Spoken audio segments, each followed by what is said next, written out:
ભરૂચની મલ્હાર ગ્રીન સોસાયટીના રહીશોએ બિલ્ડર સામે સોસાયટીનો વહીવટી હેન્ડઓવર કરવાની માંગ સાથે જણાવ્યા મુજબની સુવિધા ન આપવામાં આવી હોવાના આક્ષેપ સાથે વિરોધ પ્રદર્શન કરી આંદોલનની ચીમકી ઉચ્ચારી હતી। ભરૂચની મલ્હાર ગ્રીન સોસાયટીની હાલ કાર્યરત હેન્ડઓવર સમિતિ છેલ્લા ઘણા સમયથી બિલ્ડર પાસેથી સોસાયટીનો હેન્ડઓવર લેવાનો પ્રયત્ન કરી રહી છે। તેમ છતાં બિલ્ડર તરફથી કોઈ યોગ્ય નિર્ણય કરવામાં આવતો નથી, જેના કારણે સોસાયટીના રહેવાસીઓને સતત મુશ્કેલીનો સામનો કરવો પડે છે। જે સામે સોસાયટીના ગેટ પર રહીશોએ પરિવારજનો સાથે હાથમાં પ્લેકાર્ડ અને સૂત્રોચ્ચાર સાથે વિરોધ પ્રદર્શન કર્યું હતું। રહીશોએ બિલ્ડર સામે વેચાણ સમયે જણાવેલ કેટલીય સુવિધા ન હોવાનું તેમજ 2012થી સોસાયટીનો વહીવટ હેન્ડઓવર નહીં કરવા સામે રોષ ઠાલવી આંદોલનની ચીમકી પણ ઉચ્ચારી હતી। મલ્હાર ગ્રીન સોસાયટીના રહીશોની લાંબા સમયથી બિલ્ડર સામેની માંગણીઓના નિવારણ માટે બિલ્ડર આગળ આવે છે કે કેમ તે જોવું રહ્યું। હું સુજાતા દેસાઈ મલ્હાર ગ્રીન સિટીમાં છેલ્લા 8 વર્ષથી રહું છું। મારો બંગલા નંબર છે B153। આવ્યા ત્યારે સોસાયટી જોઈને અમે અંજાઈ ગયા હતા અને ખૂબ પ્રાઉડથી અમે આ સોસાયટી લીધી હતી। અત્યારે વી ફીલ રિગ્રેટ કે અત્યારે અમે જે એમ્યુનિટીઝ જોઈને આ સોસાયટીમાં ઘર લીધું છે, સેફટી જોવાની અમારી, અમને રોડની ફેસિલિટીઝ નથી, લાઇટ્સની ફેસિલિટી નથી, ક્લબ હાઉસ જે જોઈને અમે લીધું છે ઇટ્સ નોટ મેન્ટેન।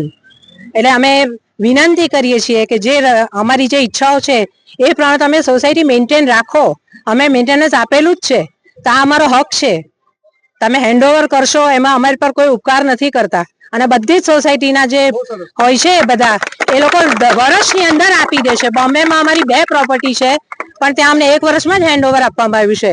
તો ભરૂચમાં આ તો તમારો પહેલો પ્રોજેક્ટ છે, તમે સારી રીતે કામ કરશો તો અમે બીજાને પણ ભલામણ કરીશું કે તમે મલ્હાર ગ્રુપમાં ઘર લો, પણ તમે અમને ફેસિલિટીઝ આપો।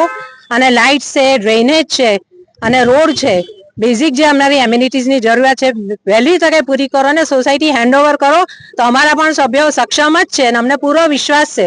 અમારી સોસાયટીના રહીશો બધા ભણેલા ગણેલા જ છે અને આ બહુ સરસ કામ કરશે। એટલે તમે અમારામાં વિશ્વાસ રાખીને વહેલી તકે અમારા પ્રશ્નો જલ્દીથી જલ્દી પૂરા કરો એવી અમને અપેક્ષા છે। Thank you so much. Bharat માતા કી જય। મલ્હાર ગ્રીન સિટી નંદેલાવ ભરૂચના અમે સૌ રહીશું આજે અમારા બિલ્ડર શ્રી હિતેશભાઈ સુતરિયા, જેઓ આજે પણ આ સોસાયટીના પ્રમુખ છે, એમને રજૂઆત કરવા માટે અમે ન્યાયતંત્રને ન્યાય મળે એ મીડિયાના માધ્યમથી આજે ઉપસ્થિત થયા છે। અમારી એમને રજૂઆત છે કે આપ શ્રી જે જણાવો છો 134 સભાસદો માત્ર આપણે પસંદ કર્યા છે, બાકીના સભાસદો આપે જ પ્રમુખ હોય નિમવાના છે, તો એની ભૂમિકા તમારે જ નિભાવવાની છે। સોસાયટીના મેન્ટેનન્સની જે રકમ લેવાની બાકી છે એ પણ આપે જ નિભાવવાની છે। સાથે સાથે સોસાયટીમાં ફાયર સેફટીની કોઈ સુવિધા નથી, આપના તરફથી કેમેરાની કોઈ સુવિધા નથી। વેચાણ સમયે આપે જે એમ્યુનિટીઝની સુવિધા અને ફોટા બ્રોશરમાં આપ્યા હતા એ કંઈ પણ આપના તરફથી પૂર્ણ કરવામાં આવ્યું નથી। સાથે સાથે કોમન પ્લોટ અને ક્લબ હાઉસના પ્રશ્નો આજે પણ ત્યાંના ત્યાં ઉપસ્થિત છે। આપશ્રીને અમે નંદેલાવ સોસાયટીના તમામ રહીશો થકી એ મેસેજ આપવા માંગીએ છીએ કે અમારા સોસાયટીના હેન્ડઓવરની જે પ્રક્રિયા છે એ 12 વર્ષથી અટકેલી છે।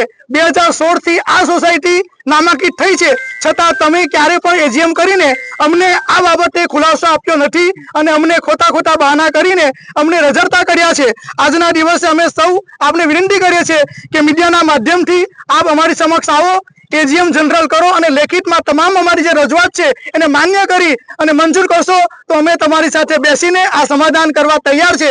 અન્યથા અમે સૌ ટૂંક સમયમાં કલેક્ટર કચેરીએ આવેદન પત્ર આપીશું અને ગાંધી ચિંધ્યા માર્ગે અમારું આંદોલન આગળ વધારીશું, એમાં કોઈ બેમત નથી। ભારત માતા કી જય।